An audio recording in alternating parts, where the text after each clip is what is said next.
Hello and welcome back to the Book Marketing Tips and Author Success Podcast. This is Penny Sansevieri and my awesome co-host, Amy Cornell. Amy, welcome back to the show. Thank you so much. We were laughing in between show recordings, so I mentioned on the last podcast that we tend to group these together and record them all at once.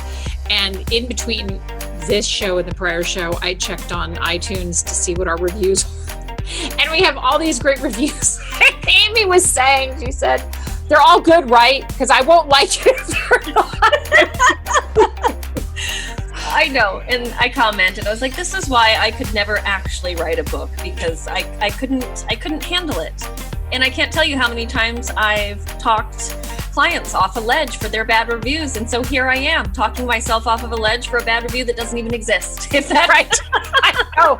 I know. It's so funny. And you know, we appreciate, and I'll tell you something, there was somebody who reviewed the book, who reviewed the podcast recently, who talked about one of the nuggets that she or he, I'm not sure if it was male or female, but learned from the podcast and what they're going to implement for their marketing. So again, wherever you listen to podcasts, review. I would love a review, and we are now on Audible. I'm so excited we're on Audible. I'm so excited too. Penny, hey, we should do a special bonus prize for that reviewer for following instructions, huh? Oh, that's a great idea. If you're still listening and that was your review, you should reach out to us. Email us at info@amarketingexpert.com and let us know that was your review, and we'll come up with a special bonus for you, because we love that. I love following directions. This is Amy, that's not very inspiring though. You started by saying if you're still listening, like, so the person's like sick of us now? Is that what you're like? I got what I needed. I'm out. I think they are diligently working on their holiday marketing, Penny. So if they needed to take a break for a little bit, we would allow it. Oh, right. Exactly. So it's the reviewer who posted about using the holiday bows in their marketing and said, thanks for the creative tips. I didn't memorize it, I swear, but I was just so. She's getting a tattoo this weekend. Right. That's super creepy. With your iTunes username. Okay, we've just gone into a very different and dark Should we talk about your book that's coming up? Oh, I love how you changed the subject. Amy, for 10 years, you've always kept me on the straight and narrow. Thank you so much. Yes. So How to Sell Books by the Truckload, the 2021 edition is going to be up for pre-order soon. By the time the show airs, very likely it is already up for pre-order. I'll put the link in the show notes. Amy is going to organize the BOGO, the buy one, get one. And Amy, do you want to talk a little bit about what we're going to be Yes. doing? So again, most of you have probably heard us reference our Master Amazon and Sell More Books videos. This is a membership that we have. Mm-hmm. And so if you buy the new edition of Truckload, and we'll put all the details out there soon, but if you buy the new edition of Truckload, essentially what you get is a week's free access to our membership. We've got well over 50 videos now. I really should have counted in between shows, now that I've said that twice. But it's a lot. But we've got a lot, and it really does cover so much, and you get a great visual of all of the tips and recommendations that we share and that Penny does in her webinars and all of her teaching. Like, it really is a fantastic companion to anything you're learning about Amazon. And then once you have your free week trial, you actually get a really killer discount on the yearly membership as well. So if anything, take advantage of it. Even if you're like, I don't know if I'm going to get to watch any videos during my free week, do it for that discount to get a full year's access so you can look through it when you have time. Yeah, absolutely. And if you're on our newsletter list, which you can sign up for at amarketingexpert.com, you will find out about it because we'll announce it to the newsletter list. If you are not on our newsletter, you can always email us at Did I say info@amarketingexpert.com now twice? I think I did. Shameless plug. Now it's just getting to the next level. Now it's just the next level. Anyway, amarketingexpert.com is our website. You can sign up for our newsletter. You can also email us, as Amy mentioned, at info@amarketingexpert.com and find out about it. But I'm super excited, and part of the reason why we're doing a whole series of Amazon podcasts, which we haven't done, surprisingly, because I talk so much about Amazon. We are doing a whole series of podcasts on specifics around Amazon. So last show, we did one on the Amazon relevancy score. If you haven't listened to that, I think it's pretty darn interesting. So definitely go back and listen to it. We touched a little bit on this, on how ads play into the Amazon relevancy score. But, of course, Amazon ads are a next level strategy. And it's unlike updating your book page, which is something you can kind of do and get in there and make updates and everything. You kind of have to spend a little bit more time. You have to spend a little bit more time with the Amazon ads, but they're definitely they're worth experimenting with. And I know that it's easy for me to say because I do all of our Amazon ads for the authors that we work with, and it's fun. I love it. It just really speaks to my super nerdy side where I love digging into those, those metrics. But I also find, as fun as Amazon ads are, that a lot of people use them incorrectly. I mean, for example, if the ads aren't serving the right audience, where it becomes a waste of time and money when ads are run without some kind of specific focus. And one of the things so Amazon is really looking to boost their ads revenue, and they've been making changes to their ads dashboard. They made some in the late 2018. They made a bunch in late 2019, and they're really upgrading their ads dashboard. They're trying very hard to compete with Google AdWords, and I hope they don't go as far as competing with Google AdWords, because I have used the Google AdWords system, and it's very, very challenging to put together Google ads that are actually profitable. The Amazon ads are way easier. If you've ever done any kind of ads, the Amazon ads are way easier. But at some point, and Amy, I didn't put this in the notes that I sent you on the show, but at some plot point, twist, I love it. I know, plot twist. At some point, I think in 2021, it might be late 2021, Amazon is experimenting with creating ads that get served up on other platforms. So running Amazon ads on Google, for example, running Amazon ads on Facebook. Oh, wow. Yeah, I mean, that's crazy, right? Oy.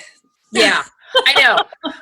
But so let's dial this back just for a second. I mean, I realize that we're going off in a bigger direction, which hasn't necessarily happened yet. But first, let's talk a little bit about the keywords, because this is really where authors get confused, meaning how many you need, which frankly is a lot, and what kind of keywords that you're picking, which can make a huge difference to how your ads are performing.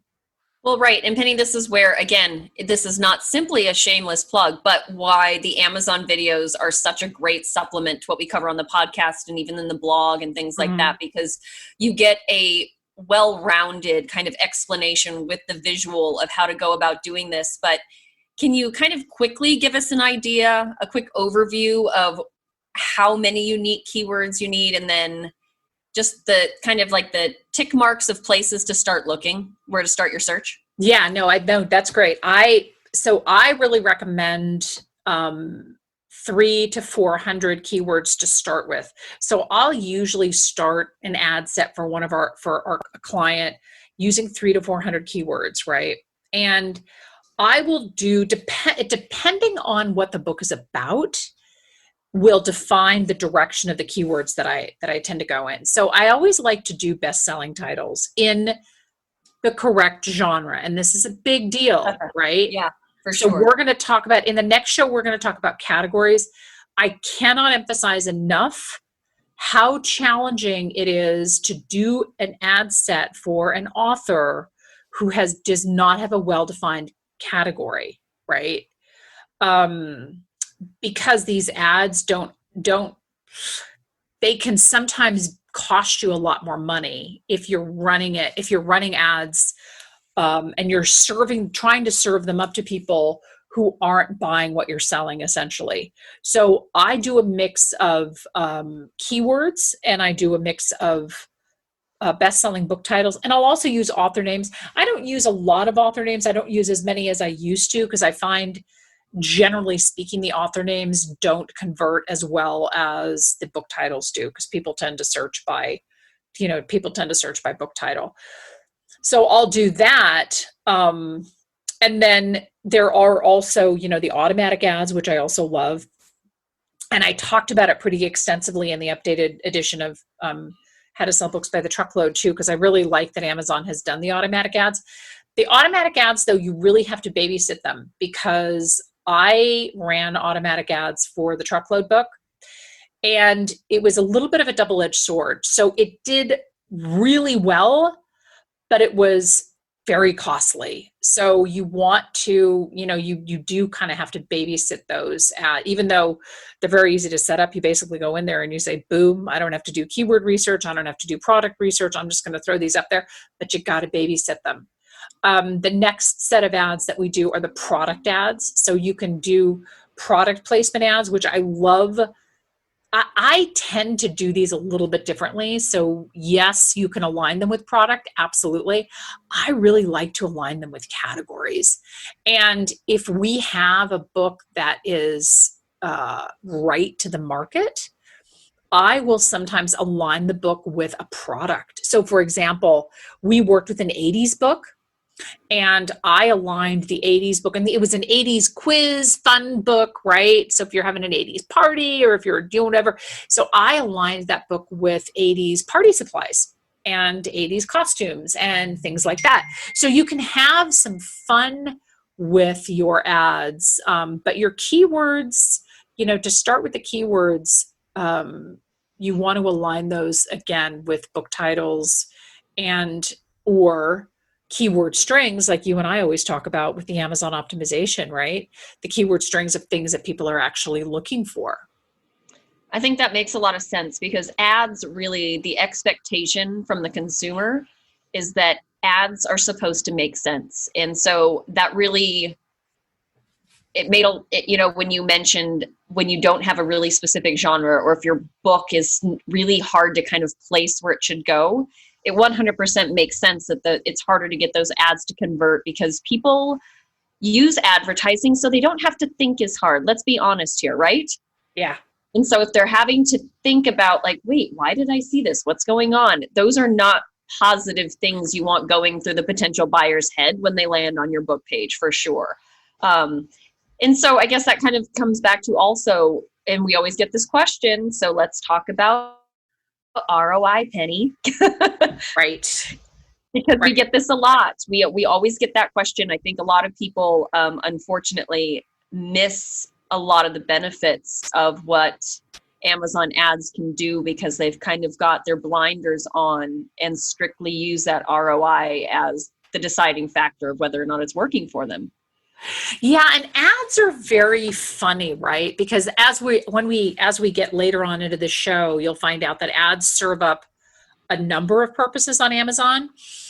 So Amazon ads don't necessarily have to be profitable to be good.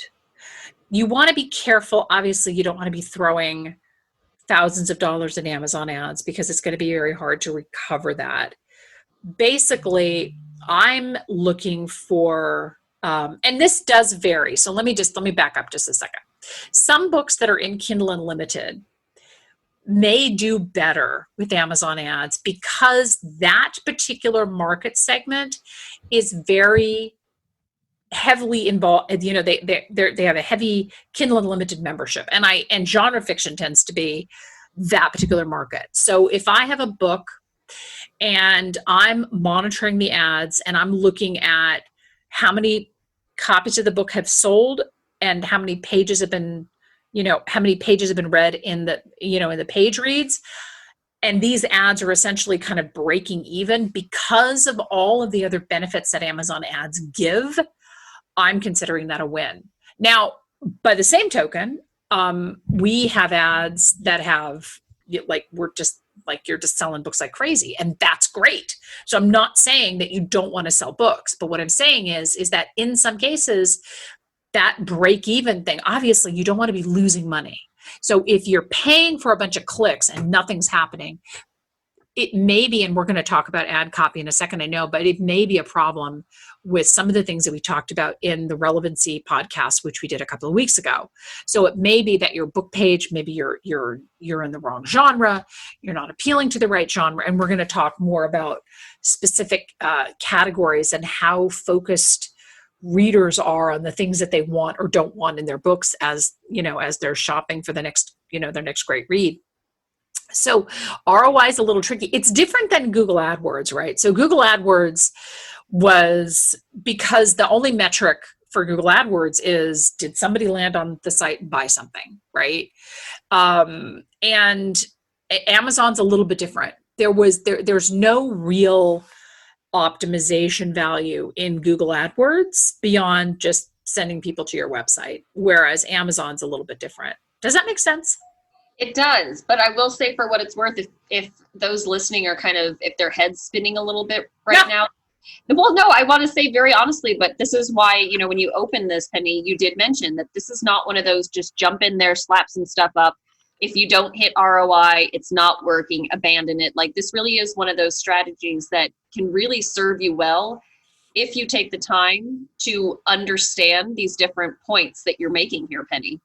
You know, and we have the resources for that. Again, I realize it sounds like, oh my gosh, the videos, but it's really true.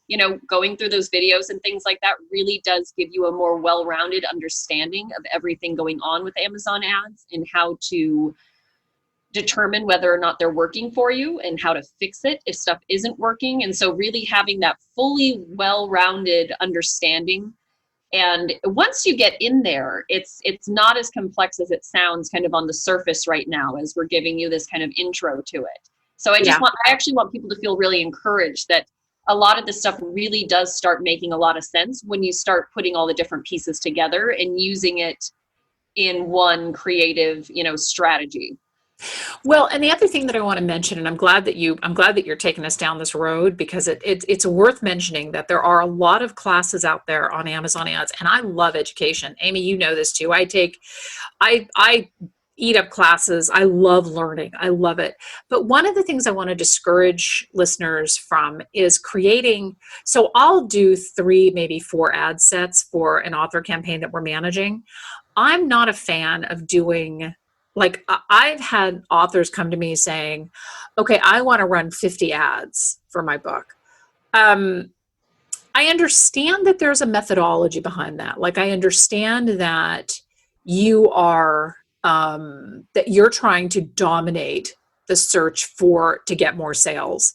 But at the end of the day, if you're running 50, even if you're running 20 ads, right, it's going to be hard. You talk about ROI. It's going to be hard to see that ROI unless you're selling books, hand over fist, in other words. So, and the other piece of it too, and I had a Google person tell me this, and this applies to any ads, any place that you're running them. If you're running a ton of ads, you are cannibalizing your own ads, right? So, and if you're using 300 or 400 keywords per ad set and you're running, let's say 10 or 20 ad sets, I don't know who has that many keywords to be using to push their book, right? There's only so many ways that you can phrase romance novel, actually, right? You're cannibalizing your own ad sets, essentially, is what you're doing. So I really recommend, and honestly, if you're just starting out with ads, I really recommend, get your feet wet, try a keyword ad set and see where that goes. And then you can start to layer on top of that other ad strategies once you get, once you get used to the platform and used to monitoring it. Sure. Well, and I think as we continue this kind of comparison to Google AdWords, can we talk a bit about the creative with the Amazon ads? Because I remember when you were doing a lot of Google AdWords, we would spend a decent amount of time brainstorming what should go in those ads. And we would, you'd look through it, you'd have me get a second set of eyes, you'd look at it again. We really had to be careful about fine-tuning exactly what we said in that small amount of space and the buyer psychology. You know what I mean? There was so much that went into the Google ads. Yeah. Google ad. Yeah. I have like flashbacks on Google ad doing those creatives, writing that ad copy with you, and you did most of the writing. And I still have these horrible flashbacks that just keep me up at night. The Amazon ad creative is different in that if you have a strong book cover and a strong title, you may not need to have an ad copy. And I'm not saying that because, hey, here's a shortcut, everybody use it. But let's just be realistic. If you have a, and this is more particular really for nonfiction, if you have a strong title and a strong subtitle and you have a very strong cover, I don't know if I would layer ad copy on top of that. You can try it. You know, one of the things that I like to do with our ads, I have a lot of fun with this actually, is I'll do some A/B testing. So one of the things I like to do with ads is I love to pull a standout review and, get, and add that as the ad copy, and then do one with just an ad copy that I would write, and then one with the standout review, or maybe one just letting the cover fly and see if that sells the book. So you can run an A/B testing. And one of the things that I like to do is I'll just use the same keywords and I'll run the A/B testing, and I won't run, I'll kill off the one ad that isn't doing well, obviously, but it is a great way to test and see what the market wants. Because if you look at some of the sponsored products, and they're very easy to spot because it says sponsored product right on the top of it, or sponsored post, not all of them have ad copy. And I think sometimes it makes sense and sometimes it doesn't. In Google's case, we had to do it every single time, and it was just like we just agonized over it. Right. Oh, it's very true. And that does make sense, though, because I will say there is a certain confidence factor that should go into adding copy to an ad, because you really are taking a chance that you are saying the exact right thing to further encourage someone to click through, right? Yes. I mean, so it's definitely not something to take lightly. I think it's something that you really need to consider. You need to, I think, have starting with a strong elevator pitch for your book and knowing that speaks to what you're doing, you know what I mean? And really thinking through what that means, because that ad copy really should be that kind of, that last little bit that needs to be there to push somebody over the edge to click through, because you really don't want to use the wrong ad copy and risk somebody not clicking because they go, well, that's not applicable to me at all. And then they completely lose out on something that really should have been something that they were interested in. Yeah, exactly. And I think that's very true. So you want to be, you don't have a lot of work. You don't have a lot of, there's not a lot of space to write exaggerated long ad copy anyway. Right. So yeah, you really do have to be really careful. So what about timing? Is there an exact right time that you should be advertising, or maybe more importantly, sometimes a really bad time to be advertising, or a time where you should be less inclined to really push out ads? Well, I love to run ads just ahead of book launch. So like once How to Sell Books by the Truckload gets up for pre-order on Amazon, I will do a short pre-order for that book and I will run ads for it. Right. And I love to start the ads early. There isn't any reason that you can't advertise an older book, especially if there is something relevant in the news, as long as the book is not outdated, obviously, because then, people may go on to a book that has more updated content. But there's no real rhyme or reason to what you can, other than Amazon's terms of service, which I know we're going to talk about. But there's no real, this is the perfect time to run ads. I really like to run them early on in the life of the book. I like to run them, like I said, even before the book comes out, for reasons that we'll talk about in a little bit. And I like to keep them running. In fact, I recommend, if you have an ad set that's doing well, don't kill it. Don't pause it. Lower the budget if you have to. And this is another reason why doing 20 or 50 ads doesn't make a lot of sense, because you want to kind of keep them going for the life of the book, especially if they're doing well. Why not? Right, exactly.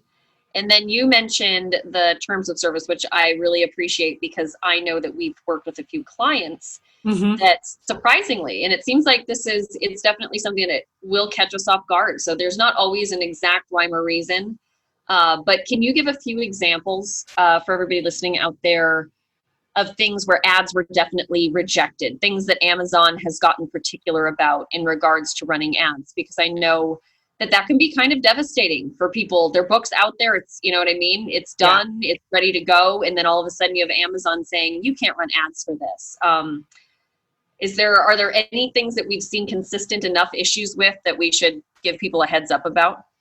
Well, books that are classified as erotic, and generally speaking, I've had somebody from the Amazon ads support staff say that if the guy has no shirt on the cover, then you can't run ads for that book, because the implication being that it's in the erotic genre. So, and I would say to you, so let me back up just a little bit.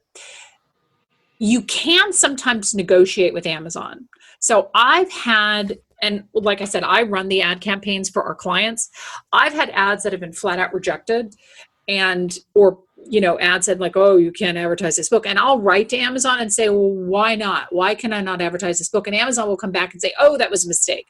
So not every time that Amazon rejects you have to be willing to kind of step up, start a support case on your Amazon ads dashboard and kind of politely take them to task, because it's not always an exact system, first off. But there are certain things that, like the erotic romance books, to you romance authors listening, be careful putting your book in the erotic romance category.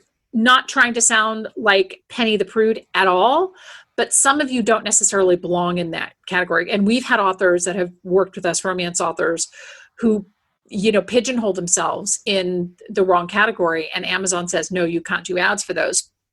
So just be careful about that.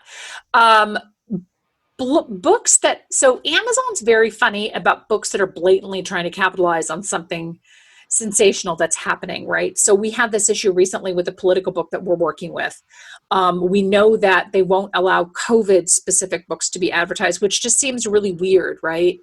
And I think that, again, and I had a round and round, I probably had 8 conversations around this particular political book with Amazon. And they said, listen, you can advertise it the minute that the election is over. So I said, great, on November the 4th, I'm going to start advertising that book. With COVID books, it's, again, a little bit of a loophole here. So if you have something that Amazon has rejected, we suggested to this particular author that he consider maybe renaming the book, which I realize is involved. Like, I get it. It's not just, well, I'm going to go onto Amazon and give this book a different name. You have to change the cover and everything. So I said, if it's important to you that we run these Amazon ads, you may want to change the word COVID to pandemic, because for whatever reason, Amazon was allowing that. So if you're having, it doesn't necessarily mean that you have to shy away from the book that you want to write.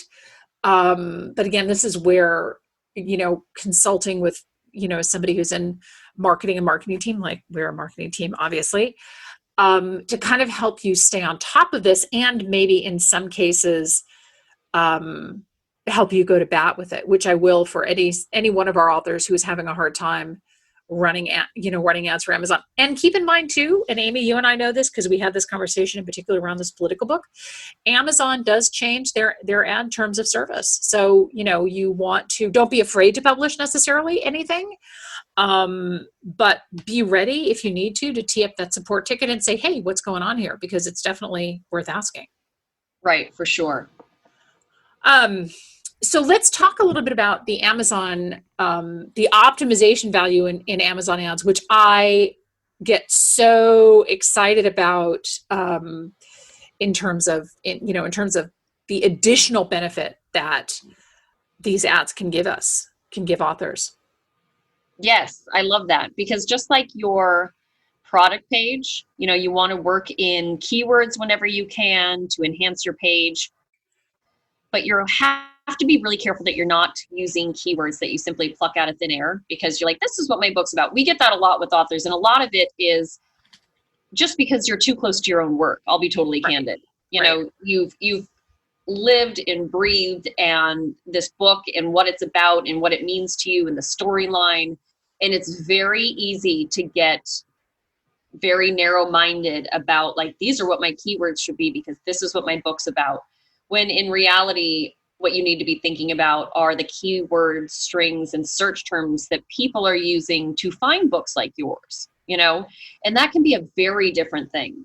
And we ask all of our authors that we work with if they're already using keywords, what they're using, because it just gives us a lot of insight into where their head is at with how they feel their book should be positioned and things like that. So it's really important. So unless, if you're doing your own keywords and you're not getting any outside help, that's again going back to just make sure you really understand the kind of all the different angles of this and what you need to be doing before you commit to keywords. And because, as you mentioned, Penny, like the wrong keywords in an ad is going to be a waste of time. It's going to be a waste of money. Yeah. With that tunnel vision also, it's going to be really frustrating because you're probably not going to realize why they're not working for you as well, which is a really terrible position to get yourself into because you're sitting there. And we work with authors all the time. It's like, I've tried that. It doesn't work. Yeah. And with all sorts of different marketing strategies. And we really try to dig into that when people say that, because most marketing strategies work, but you really have to be strategic about how they work for your market, your buyer, your reader, things like that. It really comes into play. These are not just blanket, let's use it the same way for everybody. And you're going to be, seeing lots of dollar signs. Yeah, exactly. The other piece of this too is that the keywords, so the Amazon ads add a layer of optimization on top of your Amazon book page. So the optimization that you do on your book page with the keywords on the back end, the keywords that Amy mentioned in your book description, maybe even your book title and your subtitle, depending on what you've written about, obviously. But your Amazon ads also add a layer of optimization. And I discovered this when I added a keyword to my Amazon ads that was not anywhere on my Amazon book page, and it was not anywhere on the back end. Within 4 hours, I was ranking for that keyword not with an ad, but just showing up in search under that keyword after I added it to the Amazon ads dashboard.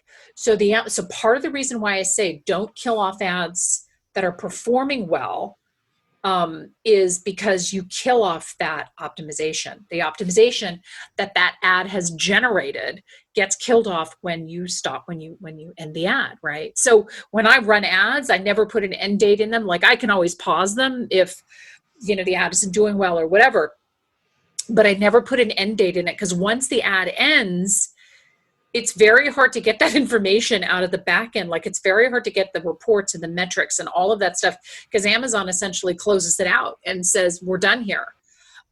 So never put an end date in your ads because if they're running well, you want to keep them running. And that's another reason why I like to run the ads early, because that helps to kick in the early optimization with running ads. So whenever we do a pre-order campaign here, and one of the things that we love doing with the pre-order campaigns are the Amazon ads, because they really help to boost the to boost the overall optimization on the book page. And I know that we talked a lot about ad conversion, Amy, and that the ads don't necessarily have to be profitable, but this still, if you're paying for ads that are not doing something, right, then it's probably your book page, right? There's a very good chance. That's usually, and one, it's also the simplest thing to fix as well. So why not just make sure that is 100% working for you the way it needs to be?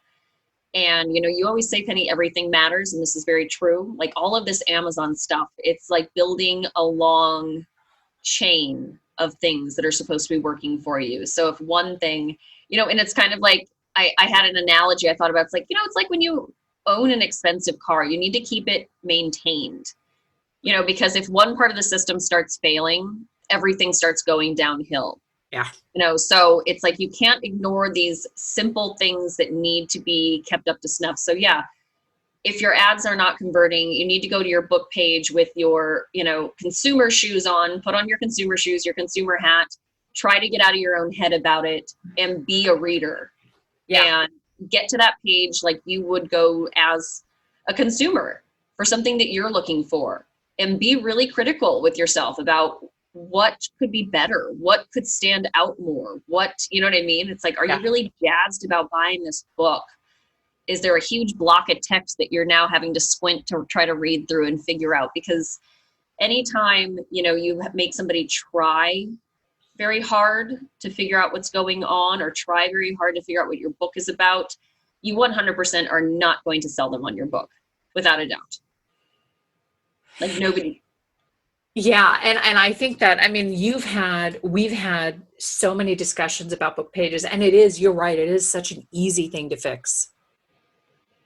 It definitely is. And it plays off of essentially all of the marketing, any sort of self-promotion that you're doing. You're obviously trying to sell books. So you're trying to get people to Amazon. You're trying to get people there to click buy. And if they're, you know, the first thing to see is that book page. So by not having that book page up to snuff, it's not just about just your ads, but it's about all of the other time and effort you're spending on marketing. If that page isn't working for you, you're wasting a whole lot of time and money. And, you know, and for something that's so simple to get right, it's worth it. Yeah, absolutely. I completely agree with that. So, and we did a show on the Amazon book page, did we not? If not, we're going to do that in December. Yes, I believe we have. And, you know, we can review it. And honestly, those of you that have listened to it, if there's anything else about, you know, if we cover a topic and there's anything else that you would like us to cover or dig into from that show, please let us know. We love inspired ideas for what we can cover, because, you know, we want to focus on things that are really going to help you, you know, step away and then come back and make some positive changes. So we appreciate the feedback, and we appreciate the questions and the show recommendations for sure. Yeah. And we did that show, just so if you're looking back through the archives, we did that show on March the 5th, optimizing your Amazon book page to sell more books. So definitely go back and take a listen to that show, because Amy she did a lot of work to put that one together, and because she does a lot of our book page evaluations, which I love making book page fixes. And I want to thank you all again so much for listening. And again, when you get a chance to review the podcast, drop a little nugget of something that you learned. And to that awesome review that was posted by the author who is going to add bows to their book covers, get in touch with us, and we'll give you a special prize. And we will ask you for your book title, because I definitely want to take a look and see it. Take a look and see what the bows look like on your book. Yeah. Thank you all so much for tuning in. The next show that we're going to talk about Amazon categories. All of these shows, like one layers on top of the other, all of these shows are important and are hopefully going to help to get you more Amazon exposure. Thank you so much for tuning into the show. This is Penny Sansbury and Amy Cornell, and we are a powerful publishing duo. No, I'm just kidding. I'm sorry. I totally added that at the end. I love a strong finish. I love it. I know. Two plot twists in one show. I am on the edge of my seat. Thank you all so much for listening, and we will see you next time. Bye-bye.